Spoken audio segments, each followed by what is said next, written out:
Hey, welcome to DDOcast, special episode 285, and we are here live with the crew from Turbine, who are going to show us the cool stuff in Update 18. Who have we got here today? You've got Athena Peters, producer for DDO. And you've got Amanda Tolero Grove from the community team. And I'm producer Glin. Glad to be back on DDOcast. All right, so what are we going to be checking out today? Today, we are looking at our upcoming Update 18, which will introduce us to some new areas and new systems, showing off our Forgotten Realms, as well as some new character choices that we'll be offering players shortly. And a lot of what 18 is an introduction to our expansion, which we will be releasing later in the year as well. So we'll be seeing a lot of stuff here that kind of gives you a taste of what is to come later on. So we'll go ahead and get started. I believe you guys are in the world. We should be meeting you here shortly with one of our new character options for players, which is called the Blade Forged. The Blade Forged is going to be our first release of what we call iconic characters. And the great thing about iconic characters is that they're going to be a custom-built class, unique race combo that players can just jump into the world already at level 15 with all the experience up to level 15. We start that character off with a suggested class and race. And then from that point at the level 1 training, you can either choose to just go all the way to level 15 with that class that we've already set you up with, or you can even choose and customize your character from there. The choice is really up to the player. But the cool thing is that you kind of get a head start that will get you into the middle part of our content. So you can jump in there if you've already got some friends who are already playing at the mid-level content and you want to play with them. We're giving you the option to go ahead and do that with these new unique characters. And as you can see, the Blade Forged, what's really cool about him is in the Eberron lore, a few sets of the Warforged race. There was this guy called the Lord of Blades, who, when he came to sentience, is that the word I'm looking for? Yeah. I think so. He decided that his race was so much better than everybody else, right? Because they're cool and made of metal and wood and all of this. So he's decided that rather than serving other masters, that he wants to set up his race as powers in their own right. And so there's a group of Warforged who have taken on this name of Blade Forged and follow the Lord of Blades, and they worship him almost like a god.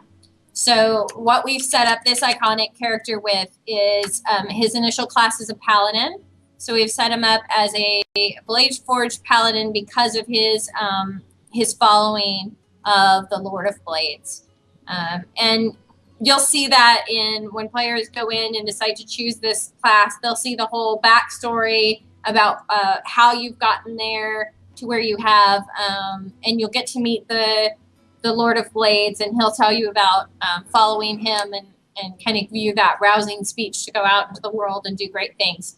So that's one of the things is these iconics. And then come the expansion pack, we'll have a few more race class combos to show off as well and see them first. And players will find that they get more. The neat thing about these new iconic characters is they've got some more. When you're creating your character, more facial options, and so a little bit more character customization options than they would have had with the regular. They're definitely unique characters. You'll know when you're playing one, and you'll know when other people are, probably. Yeah, we've incorporated that cosmetic slot to have something for the iconics. Each of the iconics will always have a cosmetic item that they can wear over any gear that they might find in order to keep that sort of appearance. That's great. So that's a kind of a glimpse into the iconic system. now I believe Eric will pop you over to start the content of this pack. So that gives you a little taste of Eberron, but the extent of update 18 is over in Forgotten Realms. And over in the Forgotten Realms, in the town of Evening Star, you will find that a group of magistrates and Purple Dragon Knights have come to ask your help in securing some prisoners that have escaped from the Wayloon prison there in Cormier. Wayloon was this town, this trade town in Cormier that was set up many years ago, and the king of Cormier at that time started having issues with the way trade was being handled in that town, and all of a sudden there became this big influence of Shar worshippers, and he had some major concerns with how these Shar worshippers might affect his kingdom. So he decided to have the entire city walled off and turned into one giant prison camp. And making sure that those Shar worshippers didn't get out into the rest of Cormier and thus endanger the rest of his kingdom. So since this prison city has been set up, they have had some really high-level prisoners in that area, and it turns out that a couple of those prisoners have escaped. And so the magistrates are asking for your help in going and finding these prisoners, securing them, and leading them back to Wayloon. So your travels to go find these people will take you off to the Stormhorn Mountains, which is this beautiful mountainous region just north of Evening Star, along the northern Cormier border that borders with Netherell, which Netherell being a group of people who are loyal to Shar, thus tells you the connections there they have with Wayloon. So you're going to go into the Stormhorn Mountains, and you're going to find these Shar worshippers who have helped break out one of their kind from the prison city, and you will fight them, and their various, summon beings. One of those things, because they are Shar worshippers, they worship shadows, and we'll see more of those in a little bit. But here in the mountainous region, you'll be fighting a lot of the followers and looking for the prisoner that they have captured. So here we are finding a camp outside of this cave, and they're going to lead us into this cave where they've been hiding out, and we'll go in there and find them. And one thing you'll notice when we're running around is we have this giant owlbear following us. This big owlbear is a companion, much like the companion that we released last year that was a large panther.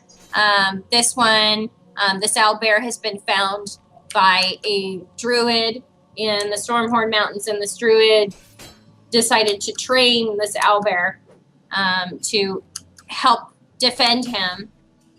And when he passed away, his whistle that would summon the owlbear was left behind. And so your character has a chance to find that whistle and thus call this owlbear to help defend you as well while you're fighting. And he's quite the companion. He can put out some serious damage, so he's a good thing to have along with you. He's awfully cute. Yeah, and he's cute. And of course we have the little baby owlbear as well. That's also following behind. He doesn't deal any damage though, the baby. So as you go through here, you're gonna find and you'll note on these crates the symbol of Shar, which kind of informs how Shar really controls the Netherell Empire and the huge influence that she has over them. And so you'll go through here and you'll fight those guys, and we'll explore some caves and such. Okay. There's 3 quests in this content pack. That was the first one. The second one is going to be kind of a mid down the road quest where you've caught your captive and you're transferring him back to Wayloon. You're traveling downriver and you stop for camp for a night. and you have to defend your camp from people who are trying to rescue your captive. And that's a really fun quest with a few new monsters. We're introducing the lizard folk in this update, and so we'll get to meet some of them and fight them. But we'll go ahead and skip that for time's sake. But we'll move on to the third quest, which is where you're actually delivering your prisoner to Wayloon itself. And the great thing about this is it gives a little preview of the prison city. Here we are outside of the prison city, where prisoners are brought in and they're cataloged and they're,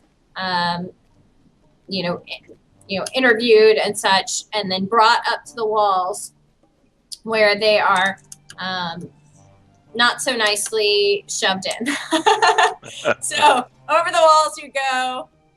These great, powerful walls that have been magically secured so that even the most powerful magic user prisoners cannot easily escape, as all these wards have been placed upon this city to prevent such escapes. So you will deliver your captive to here, and then you'll find that the magistrate needs you to come into their office and speak to them for a little bit about some troubles that they're having. So also call out that view is of the expansion pack wilderness area.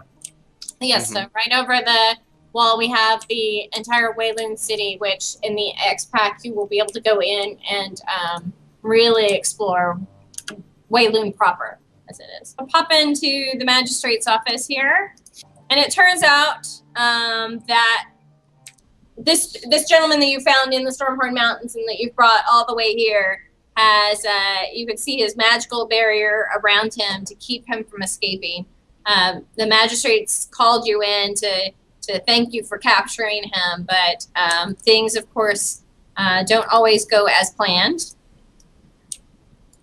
And it turns out that Dietrich may have a few things up his sleeve. So in here we have a lot of dialogue. You have a chance to ask him questions and interrogate him now that you've brought him in here.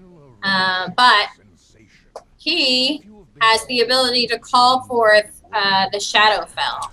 So this is the first transition that our players will see of going into the Shadowfell. And it's going to be a theme through this dungeon as well as in our expansion pack, where players will move in and out of the Shadowfell to get around obstacles, to find creatures that may be in one realm versus the other. You'll have a sense that the music has changed in there and everything feels really still. That's sort of the difference between the Shadowfell world and the material world. When you transition in, it things that may have been hidden in the real world are actually visible in the alternate dimension there of the Shadowfell. So when you decide to leave the office and go outside and check on everything, it turns out that while Dietrich was inside causing a distraction, the Wayloon prisoners decided to start up a riot and revolt against the prison guards. So you come out and the city's in a bit of a disarray as the people along the edges are attempting to escape and attempting to free prisoners inside. And so you have to go through and help try to quell the masses. And in that, you will see here in front of us are some of our new monsters. These are the shadows. These shadow creatures are summoned directly from the Shadowfell, and you will notice that they have this neat habit of going two-dimensional and will slide along the floor, and then they'll bring themselves fully into this dimension and go three-dimensional. And so players will have to find weapons that will be able to hit them fully. They'll be less attackable when they're in their two-dimensional form and more so when they're in their three-dimensional form. Pretty cool mechanic. Yeah, we were really happy when we discovered a way to do it. Yeah. On the technical side, it was a concept that took a little bit of exploration on the dev side to figure out a concept that worked. And I even like they even look really cool when they're flat and going down the stairs. They really kind of just take to the shape of their environment really well. And so we're gonna run along here. Of course, you would go through here, fighting all the rebels and getting deeper in, attempting to find Daedric and recapture him. But we are going to go ahead and we won't exactly pop to the end of the quest, but what we're going to do is summon the end boss to you. The thing about her is that she is our first introduction of the new Shadowkai race. The Shadowkai they're from the Shadowfell, but you will find them frequently in Wayloon from the connections between Shadowfell and Netherrealm. And they are people who thrive on pain. Yeah. Kind of like Cenobites or something. So they're pretty neat looking. They're covered in tattoos and scarring and piercings and lots of and she likes me very much. And they're showing off some new attack forms that we have hopefully in a little bit here. She'll pull out her whip dagger. So we've got this new chain attack. There you go. Yeah. Bladed chain. Very cool. Very cool creature. And this is the first introduction of her. You will see more Shadowkai in the expansion, and also this will come out when U18 comes out. The Shadowkai is also one of our new iconic character classes that we'll be introducing with the expansion. So very neat. Very exciting stuff. So not only will these kind of a chance to see how they play, and then in a little while, players will also get a chance to play them themselves. So that's extremely cool. A big summary of the content for this update. And of course, this content can be played in any order. So it's written so that it's sort of cyclical. You go back and you capture Daedric and he escapes again, and then you capture him and he escapes again. But you could start it at any point. You could, start it with the trip down the river, and then go through the other two, or, vice versa. Since he escapes, you can go back to the Stormhorns and capture him again. And then, again, escort him back to Wayloon, and then interrogate him, and then he escapes again. Yeah. And then, but the final quest, so the first two quests, the one that's in the Stormhorns and the one along the river, are available to all of our players for free. The last quest, this one here in Wayloon, that will be restricted to players who have purchased the pre-purchase. Is the pre-purchase intended to be available around the time the expansion, or around the time this update comes out? That's right. Yeah. Yes. When this update comes out, the pre-purchase will be available about the same time. Very nice. If you want to recall out, I'll give you a little bit of a clue of what else we have in the next iconic builds. Right. Standing over next to me is a friend of mine. He is a Purple Dragon Knight. We have Cormyrean humans being introduced as Forgotten Realms characters with the expansion, and you'll be able to play Purple Dragon Knight, including burly body and full Purple Dragon Knight helmet, garb, and uniform. Very cool. So that's both male and female variants of those as well. Nice. Good character, hairstyles and appearances as well. And on that note, the Shader Kai are going to have a number of different appearance options, a little more extensive than typical. They have all new hairstyles, and they also get a whole set of different types of scarring, being the cutters that they are. And they'll also have a number of facial piercings as an option. Also layer them in too, and all of these on a different switch, right? You'll be able to have a different switch for scars, different switch for piercings, and then a whole array of tattoos, facial tattoos, which have their own options for color palette. So you'll be able to do different colored appearances, a different combination of all of those things. Fantastic. And then the last one, we have one more Forgotten Realms character that will be coming out. You'll be able to see a preview of these with update 18. You'll be able to see it in the iconics section of the character generator.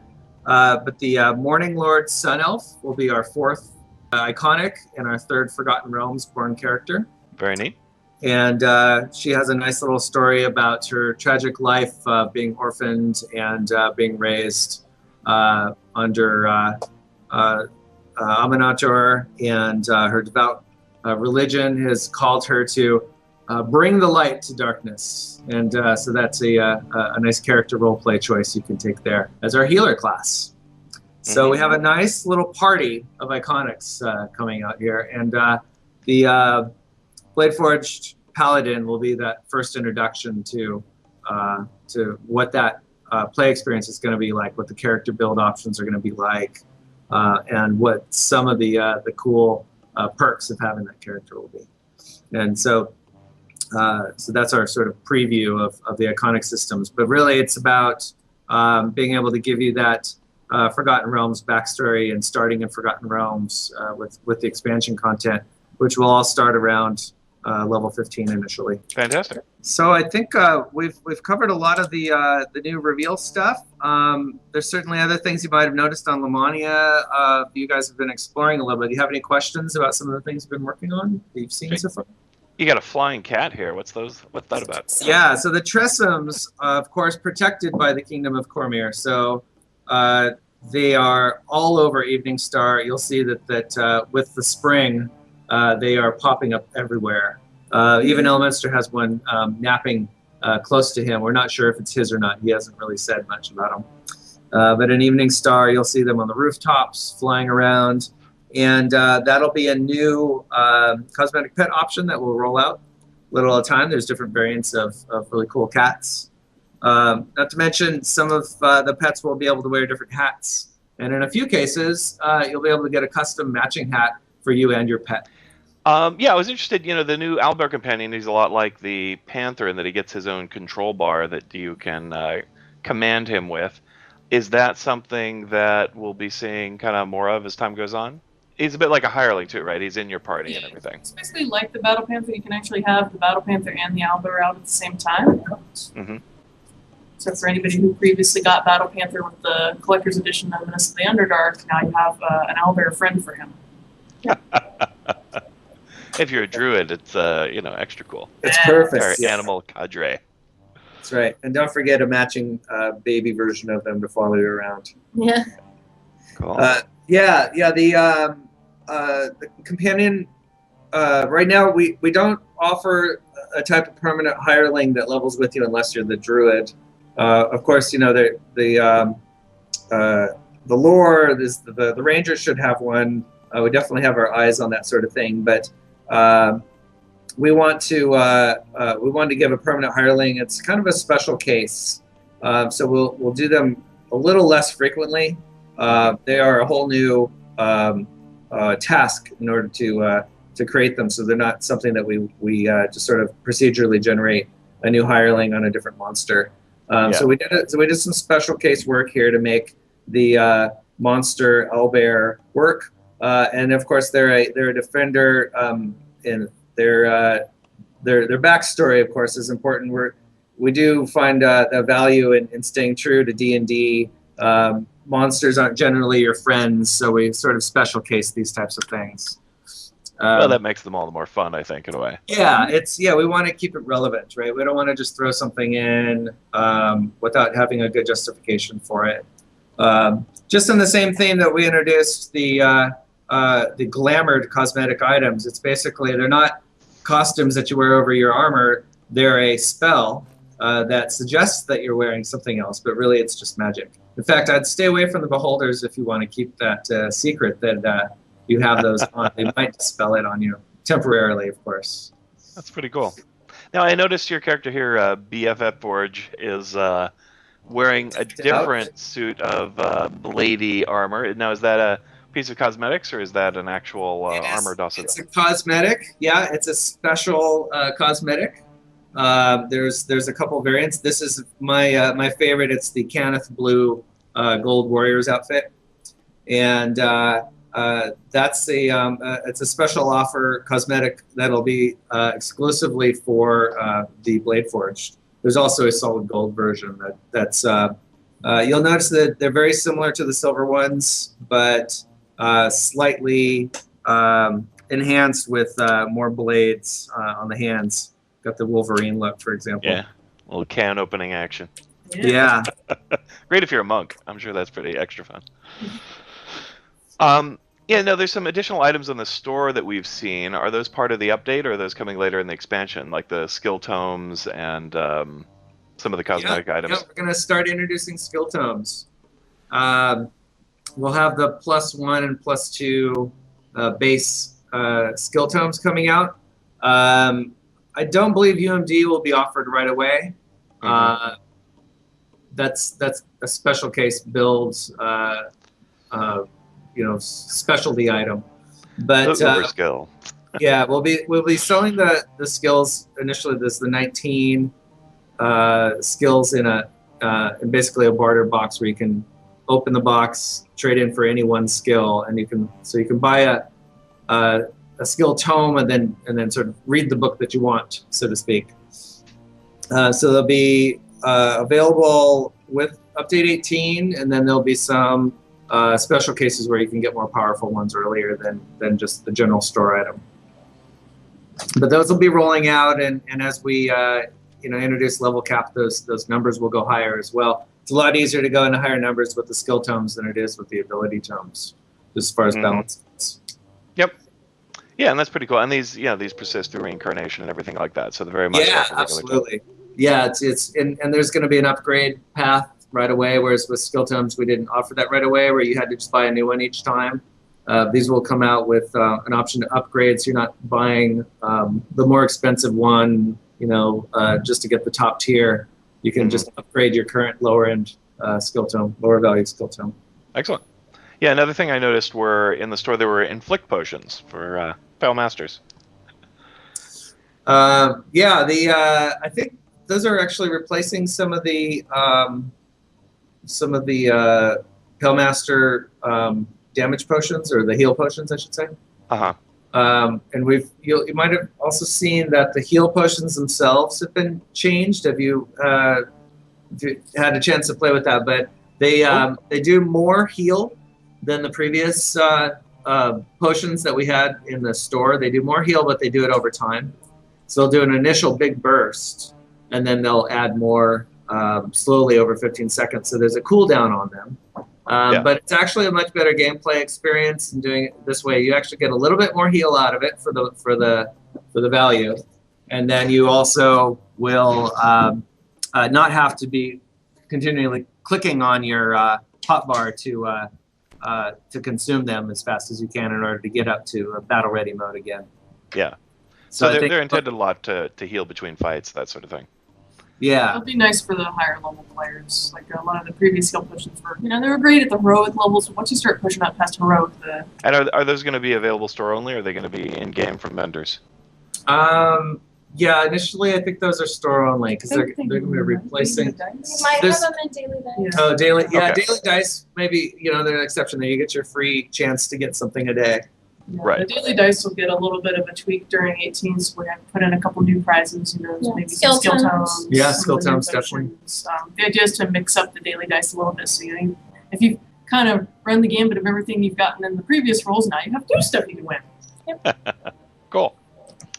Let's see what else we got that I noticed in there. A lot of people were talking about there's sort of a replacement for toughness using augment slots. For the toughness, not the enhancement, but the item property that you sometimes see, like on the Minos Legate. There's a name change to it, but I don't believe they changed functionality, because they had some issues with players getting really confused over the difference between toughness that was granted by an item versus the toughness feat. Right. And the two weren't mechanically behaving the same, so they tweaked the name so that it was a little more clear that this is an item effect versus the toughness feat, which is a feat. Yeah, I believe they're calling it, they've got, a Diamond of Vitality, something like that. So, yeah. Cool. Yeah, I think it's a good change. Just something that people were talking about, and they was wondering, yeah, if it was just a name change or it was something new that was an It's a addition. name change just so people are clear about what they're seeing on their items. Very cool. Yeah, you'll find a few clarity things in there. Character sheet, well, it has a few things fixed as well. Like the inherent bonus will actually say it's a tome now, not just inherent bonus, so people can associate that a little better where that bonus is coming from. We're trying to do a little pass on the user-friendly side of how we talk about things. But yeah, if people have been watching our beta world for changes, and there might have been some confusion on things that are part of the enhancements tree revamp versus things that are actually for update 18 or new changes. So we've rolled a lot of those out. For example, the new skill for spellcraft is going to be held until the enhancements revamp is done. So there'll be some back and forth on that while we put it out on Lamania and get it ready for prime time. Cool. Also noticed, even though these are level 15 quests, there are a few epic items kicking around. I have an epic version of the owlbear whistle versus a regular version. So are there some other epics that are going to be available in this update? This update, the expansion prequel quests are just update 15. But we are there's a basic Level 15. I'm sorry, level 15. Thanks. Yes, you already have them. Didn't you notice? Yeah, they're just the level 15, and then we're supporting the level 25 characters still. That's basically why we have the extra ones created in there as well. Plus prepping for going into a level cap increase with the expansion. All right. That should definitely be pretty fun. All right, cool. I think that's almost all the questions we've got. Anything else you want to add? No, keep an eye out for us setting up our prop day here, hopefully in the next week. And we'll announce a date as soon as we're confident we're ready to go out. All right, fantastic. Can't wait to share with everybody else. And that was our tour of Update 18 with the Turbine Crew. Big thanks to producer Athena, producer Glin, and Tolero for showing us around on Update 18. If you have any questions or comments, email us at DDOcast@gmail.com, and we'll answer them within our next show. See you all next time. Thanks again.